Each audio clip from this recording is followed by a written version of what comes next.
I have custody of my children. The Moroccan court gave me custody, but I cannot enroll them in school without their father's signature. I cannot get them medical treatment without his permission. I cannot take them to visit my family in America. I have custody, but I have no power. My name is Sarah Mitchell, and I am an American woman living in Marrakech, Morocco with my 2 children, who I cannot leave with and cannot raise without constant permission from a man I divorced 3 years ago. A man who barely sees them, but who controls every aspect of their lives, because under Moroccan law, he is their legal guardian, and I am just their custodian. This is the story of how I learned that custody and guardianship are not the same thing. How I discovered that having your children live with you does not mean you have the right to make decisions about their lives. And how a legal system I thought was modern and progressive has trapped me in a situation where I am more like a glorified nanny than a mother with actual parental authority. If you are an American woman, or any Western woman, considering marrying someone from Morocco or another country with guardianship systems that separate custody from legal authority, I need you to understand what you are really signing up for. Because the words custody and guardianship sound similar, but they mean completely different things, and that difference could cost you everything. I met Youssef Ben Ali in New York City in 2017. I was 26 years old, working as a teacher at an international school in Manhattan, teaching 5th grade social studies in English. I love New York, love the energy of the city, love my job, and my students. I had a small apartment in Astoria that I shared with a roommate, a good group of friends, regular visits with my family in New Jersey. I was happy. My life felt full and meaningful. And then Youssef walked into an art gallery opening in Chelsea, and everything changed. We were both there through mutual acquaintances. He was in New York on business, representing a textile company based in Marrakech. He was 29, sophisticated, well-dressed, spoke 4 languages fluently. We started talking about the exhibition, about art and culture and travel. He told me about Morocco, about the souks and the riads and the Atlas Mountains. He made Marrakech sound like this magical place where ancient traditions met modern cosmopolitan life. He was in New York for 2 weeks. We saw each other every day. Coffee, dinners, long walks through different neighborhoods. He was charming, interesting, made me laugh. When he left to go back to Morocco, we exchanged contact information and started what became 18 months of long-distance dating. Video calls, messages, occasional visits when he came back to New York for work, or when I could afford flights to Marrakech for short visits. When he proposed after those 18 months, I said yes. I loved him. I wanted to build a future with him. My parents were concerned. They asked questions. What about the cultural differences? What about religion? What about living so far from family? I told them Youssef was not particularly religious, that Morocco was not like Saudi Arabia or some of the more conservative countries, that women had rights there, that the legal system was modern and based on French civil law. Youssef had assured me of all those things. He said Morocco was progressive, that the family code had been reformed in 2004 to give women more rights. He said I could continue teaching, that I could dress however I wanted, that we would have a partnership based on equality. We got married in a beautiful ceremony in Marrakech in 2019. It was magical. The ceremony in a riad in the Medina, the celebration with both families, the colors and music and food. His family seemed welcoming. His mother, Fatima, was warm. His father, Hassan, was formal but kind. His sisters were friendly and curious about the American woman their brother had married. We lived in Marrakech in a riad that Youssef's family owned in the Medina. I got a teaching job at an international school. I was learning Arabic and French, the 2 main languages in Morocco. I fell in love with the city, with the call to prayer echoing through the streets, with the incredible food and the warm hospitality of the people. I thought I had made the right choice. I thought this was going to work. When I got pregnant in 2020, Youssef was thrilled. We had a son, Adam, born in March of 2021. A beautiful, healthy baby boy. Youssef was a good father at first. He helped with nighttime feedings, changed diapers, was engaged and present. When Adam was 15 months old, I got pregnant again with a daughter. Nora was born in September of 2022, another perfect baby. Youssef loved her, though I could tell having the son first had been especially important to him. Things started to change after Nora was born. Youssef became more traditional, more controlling. He wanted me to dress more modestly. He started criticizing how I was raising the children, saying I was too permissive, too Western. His mother Fatima started coming over constantly, multiple times a day, telling me I was doing everything wrong, that I was not feeding the children properly, not disciplining them correctly, not raising them as good Moroccan children should be raised. Youssef always took his mother's side. He said she knew best. She had raised 5 successful children. He said I needed to listen to her and learn from her. I felt like I was being erased as a parent in my own home. By the time Adam was 3 and Nora was 1, I realized I could not stay married to Youssef. The controlling behavior had gotten worse. The criticism was constant. I felt suffocated and diminished. I told him I wanted a divorce. I contacted a lawyer first, an American woman who had been practicing family law in Morocco for years. Her name was Jennifer Cohen. I explained my situation. She asked me if I understood Moroccan custody law. I said I assumed I would get custody because the children were young. She said yes, that was correct. Under Morocco's family code, the Mudawana, mothers typically get what is called hadana, which is physical custody of young children. But then she told me something that made my blood run cold. She said, hadana is not the same as guardianship. Under Moroccan law, the father is automatically the legal guardian of the children. That is called wilaya. The mother has hadana, meaning the children live with her, and she provides day-to-day care. But the father has wilaya, meaning he controls all major decisions, where the children go to school, what medical treatment they receive, whether they can get passports, whether they can travel. You will need his permission for almost everything important. I was shocked. I said, so I will have them living with me, but I cannot make decisions about their lives? She said, exactly. You are the custodian. He is the guardian. Under Moroccan law, both roles are necessary but completely separate. The mother cares for the children physically. The father makes all the important decisions. I asked what would happen if Youssef refused to cooperate, if he would not give permission for things. Jennifer said, then you have to go to court each time to try to compel him. It is expensive, time-consuming, and there is no guarantee the judge will side with you. Judges tend to defer to the father's authority as guardian. I asked if I could take the children back to America after the divorce. Jennifer said absolutely not without Youssef's permission or a court order. Under Moroccan law, both parents must give written permission for children to leave the country, and a mother cannot permanently relocate abroad with children without the father's consent or a court order. Since Youssef would never consent, I would have to petition the court, and Moroccan courts almost never give foreign mothers permission to take Moroccan children out of the country permanently. I felt sick. But I filed for divorce anyway. The process took 8 months. During that time, Youssef became increasingly hostile. He said I was destroying our family, that I was an ungrateful American who did not appreciate everything he and his family had done for me. The divorce was finalized in early 2024. As predicted, I was granted hadana of Adam and Nora. The court said young children need their mother. Adam was 3 and Nora was 18 months. Youssef was ordered to provide housing for us and child support. He had visitation rights every other weekend, but the court order explicitly stated that Youssef retained full wilaya, full guardianship. I needed his consent for all major decisions regarding the children. At first, Youssef cooperated minimally. He signed the papers I needed to keep Adam enrolled in his current preschool. He signed for routine medical checkups. I thought maybe this could work, that maybe he would be reasonable even though we were divorced. But then I wanted to enroll Adam in a different school. An international school where classes were taught in English and French, not just Arabic and French. I thought it was important for Adam to maintain his English since he is half American and has American citizenship. Youssef said no. He said Adam should go to a Moroccan school with Moroccan children, learning primarily in Arabic. He said that was his decision as guardian. I tried to argue my case. I went to him. I explained my reasoning. He refused to budge, so I went to court to challenge his decision. The judge sided with Youssef. The judge said the father has the right to decide on educational matters as the legal guardian, that a Moroccan school was perfectly acceptable, and my preference for an international school was not sufficient grounds to override the guardian's decision. Adam went to the Moroccan school.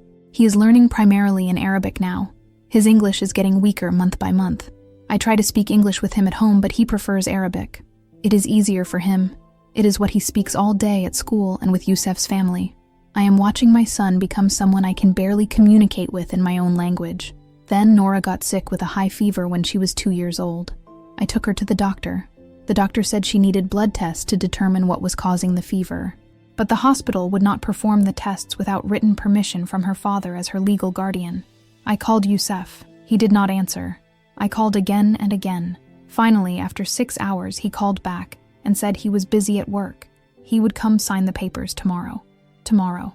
My 2-year-old daughter had a fever of 104 degrees, and I had to wait for her father's permission to get her properly treated. The hospital gave her fever reducers, but said they could not do any diagnostic procedures without the guardian's consent. Youssef showed up the next day and signed the forms. Nora ended up being fine, just a virus, but I was traumatized. What if it had been a real emergency?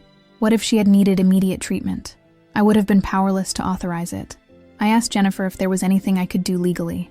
She said in true medical emergencies, hospitals will treat children without guardian consent, but for non-emergency procedures, they require the guardian's permission. She said I could try to petition the court for medical decision-making authority, but it would require proving that Youssef was deliberately endangering the children by withholding consent, which would be very difficult to prove. I started to understand the full extent of my powerlessness. I had custody of my children, but it was almost meaningless without guardianship. Every significant decision about their lives had to go through Youssef, and he knew it, and he was using that power to control me even after our divorce. When Adam turned 4, my parents wanted to come visit from New Jersey. They had not seen their grandchildren in person in over a year. They could not afford to visit frequently. They planned a 3-week trip to Morocco. A week before they were supposed to arrive, I realized Adam's Moroccan passport had expired. To renew it, I needed Youssef's signature. I called him and asked him to go with me to the passport office. He said he was too busy. I begged. He said maybe next week. My parents' visit came and went. We could not travel anywhere in Morocco that required showing passports for identification, could not take day trips to certain areas. We were limited to staying in Marrakesh. My parents kept asking why I stayed in Morocco, why I did not just bring the kids back to America. I had to explain that legally I could not. After my parents left, heartbroken that they had such limited time with their grandchildren, I called Youssef again about Adam's passport. He finally agreed to go to the passport office with me. When we got there, he signed the forms for Adam's Moroccan passport renewal. Then I asked him to also sign the forms for Adam's American passport. Adam is entitled to American citizenship through me. Youssef refused. He said Adam did not need an American passport. He was Moroccan. I said he is also American. It is his birthright. Youssef said no. As the guardian, he did not consent to Adam having American travel documents. I went to the American embassy in Rabat. They said they could not issue Adam an American passport without both parents' consent or documentation, showing I had sole legal custody and guardianship. I had custody, but not guardianship. So without Youssef's signature, Adam could not get an American passport. Nora still has never had any passport at all. I have asked Youssef multiple times to go with me to apply for her Moroccan and American passports. He keeps saying he is too busy. He will do it eventually. Without a passport, Nora cannot travel anywhere outside Morocco. She is effectively trapped here. A year ago, my father had a serious health crisis, a heart attack. He survived, but my mother called me desperately, saying she needed help, that I needed to come home for a while. I wanted to go so badly, but I could not leave Adam and Nora in Morocco without me for weeks or potentially months, and I certainly could not take them with me without Youssef's written notarized permission to leave the country. I called Youssef. I explained the situation with my father. I begged him to let me take the children to America for a month so I could help my parents. He said no. He said if I took the children to America, I would not bring them back, that I would try to keep them there. I promised I would come back. I offered to leave collateral, to put money in escrow, anything. He said no. He said the children were not leaving Morocco. I could not go see my father when he was in the hospital recovering. I could not help my mother when she was overwhelmed and scared. I was stuck on the other side of the Atlantic Ocean, completely powerless, because the man I divorced still controls my children's ability to travel. Youssef exercises his visitation rights sporadically. Sometimes he takes Adam and Nora for his scheduled weekend. Sometimes he does not show up at all, and does not call to explain. The children never know if Daddy is coming or not.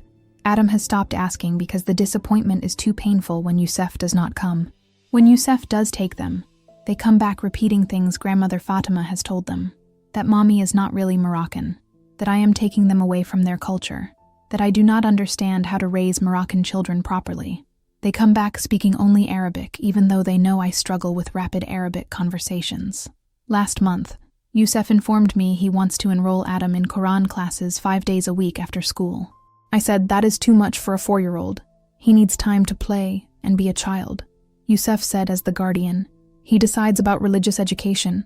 The classes start next week, whether I agree or not.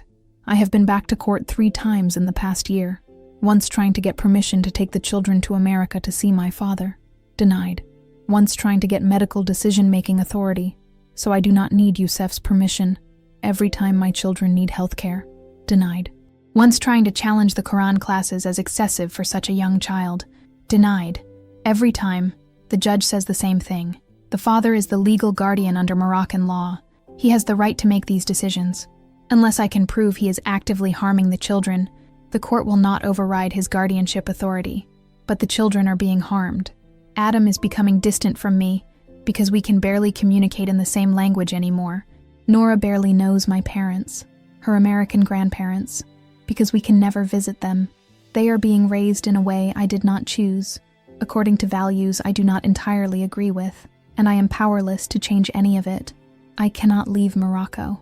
If I try to take the children across the border without Youssef's written notarized permission, we will be stopped at passport control.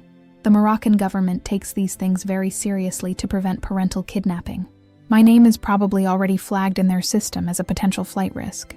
If I am caught trying to leave without permission, I will lose custody and could potentially face criminal charges. If I leave Morocco without the children, I will never see them again. Youssef will not allow video calls or visits. He has made that clear. The only reason I have the limited relationship with them that I do have now is because I am physically present in Morocco, so I am stuck. Living in a country I never chose as my permanent home. Raising children I legally have custody of, but cannot actually parent with any real authority. Needing permission from my ex-husband for every significant decision about their lives. I have joined online support groups for foreign mothers in Morocco who are in similar situations. There are dozens of us. American women, British women, French women, all married to Moroccan men, all divorced, all trapped in this same legal limbo. We have Hadana, but not Wilaya. We have our children living with us, but no real power over their futures. One woman has been fighting for 5 years to get permission to take her children to visit their grandmother in England who is dying. Every year she files the petition. Every year the ex-husband objects. Every year the court denies her request, saying it is not in the children's best interest to travel abroad. Her children have never met their English grandmother, and now she is dying. Another woman's ex-husband refuses to sign any documents at all. School enrollment, medical care, passport applications, nothing. She has to go to court for everything, which is incredibly expensive and time-consuming. She has spent tens of thousands of dollars on lawyers over the years. She is drowning in debt, and she still has almost no real control over her children's lives. These stories are heartbreaking, and they are all completely legal under Moroccan law. Morocco did reform the Mudawana in 2004. The reforms were celebrated internationally as progressive. They raised the minimum age of marriage, gave women more rights in divorce, made it harder for men to unilaterally divorce their wives or take additional wives. It was real progress, but the reforms did not fundamentally change the guardianship structure. Fathers remain the automatic legal guardians. Mothers remain custodians with limited authority. The assumption is still that men should have ultimate decision-making power over children, even when the children live primarily with their mothers. There is ongoing discussion in Morocco about further reforms, about possibly giving mothers guardianship rights equal to fathers. But it is just discussion. The conservative religious establishment opposes any changes. They argue that Islamic law requires fathers to be guardians, that this is a matter of religious principle that cannot be compromised. Even if reforms eventually happen, they could take years or decades. My children will be grown by then. I think constantly about what I would have done differently if I had known. If someone had sat me down before I married Youssef and explained the difference between Hadana and Wilaya, between custody and guardianship, would I still have married him? Would I still have moved to Morocco? Would I still have had children with him? Probably not. But I did not know. Youssef did not tell me. His family did not tell me. I only learned when it was too late, when I was already trapped. I want every American woman, every Western woman, considering marrying a Moroccan man to understand exactly what you are risking. Moroccan family law is complex. On paper, The Mutawana looks relatively progressive compared to some other Muslim-majority countries, but in practice, the guardianship system gives fathers enormous power over children even after divorce. If you marry a Moroccan man and have children in Morocco, those children are automatically Moroccan citizens. You cannot take them out of the country without the father's written permission, even for a short vacation. If you divorce, you will likely get custody of young children, but the father will retain guardianship. That means he controls education, healthcare, travel, religious upbringing, everything important, and there is almost nothing you can do about it. The courts heavily favor keeping children in Morocco with strong ties to Moroccan culture. Foreign mothers who try to relocate abroad with children, even with very good reasons, are almost always denied. You will be trapped. Maybe not physically in the sense of being locked in a room, but trapped nonetheless. Your children will grow up in Morocco whether you want that or not, and you will have very limited ability to shape who they become, because all the major decisions will be made by their father, not by you. I also want people to understand that this is not unique to Morocco. Many countries throughout the Middle East and North Africa have similar systems. Pakistan, Egypt, parts of the Gulf. The details vary, but the fundamental structure is the same. Fathers have guardianship authority, while mothers have limited custody rights. The assumption underlying these systems is that men are the natural heads of families, that they should control major decisions, even if children live primarily with their mothers. It is rooted in patriarchal interpretations of religious law, and it leaves mothers like me functionally powerless. Adam is 5 years old now. Nora is 3. They speak mostly Arabic. They go to Moroccan schools.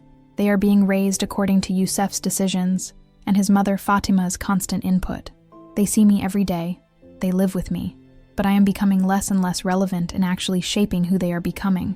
I teach them what I can about America, about their American heritage, about my family, but I am fighting against an entire system, an entire culture, that sees me as just the custodian, not the real parent with authority, not someone whose voice matters equally. Youssef has started talking about remarrying. Under Islamic law as practiced in Morocco, he could have up to 4 wives, though most Moroccan men do not exercise that right.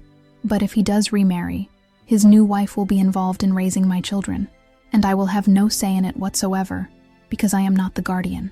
I have thought about trying to escape, about getting fake documents somehow and trying to cross the border illegally with the children into Algeria or Spain, but I know it would not work.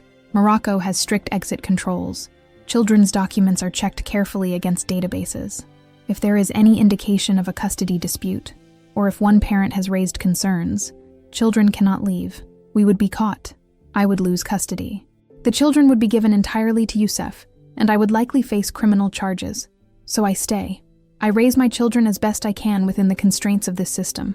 I show up to court every few months trying to get tiny bits of additional authority, knowing I will probably lose but trying anyway because what else can I do?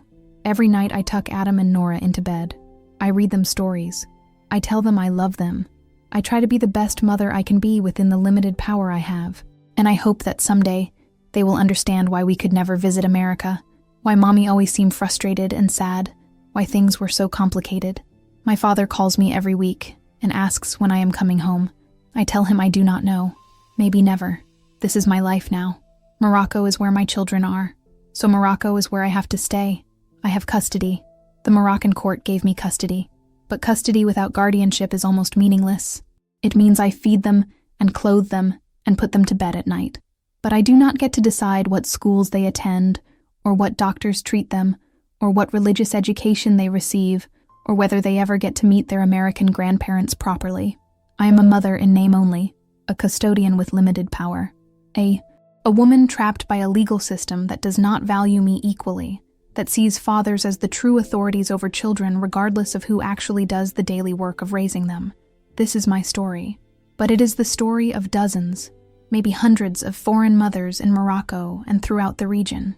We married men from countries with guardianship systems. We did not fully understand what that meant until it was too late. And now we are paying the price every single day.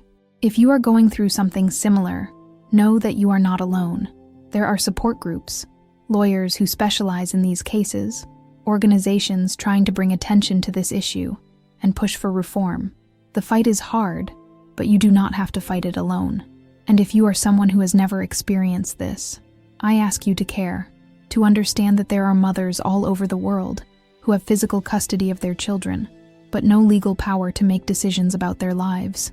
That there are women trapped in countries they did not choose, raising children according to rules they did not agree to, because guardianship laws give all the real power to fathers. These laws need to change. There needs to be equality in guardianship. Mothers and fathers should have equal decision-making authority, especially after divorce. Courts should make decisions based on the actual best interests of children, not just defer automatically to the father as the guardian. Until these laws change, stories like mine will keep happening. Foreign mothers will keep being trapped. Children will keep being used as tools of control. And families will keep being destroyed by legal systems that prioritize patriarchal tradition over children's well-being and mothers' rights. I have custody of my children, but custody is not enough. Not when I need permission from a man who barely sees them to make every important decision about their lives. Not when I cannot take them to visit their dying grandfather. Not when I cannot choose their schools or their doctors or their futures. I have custody, but I have no power.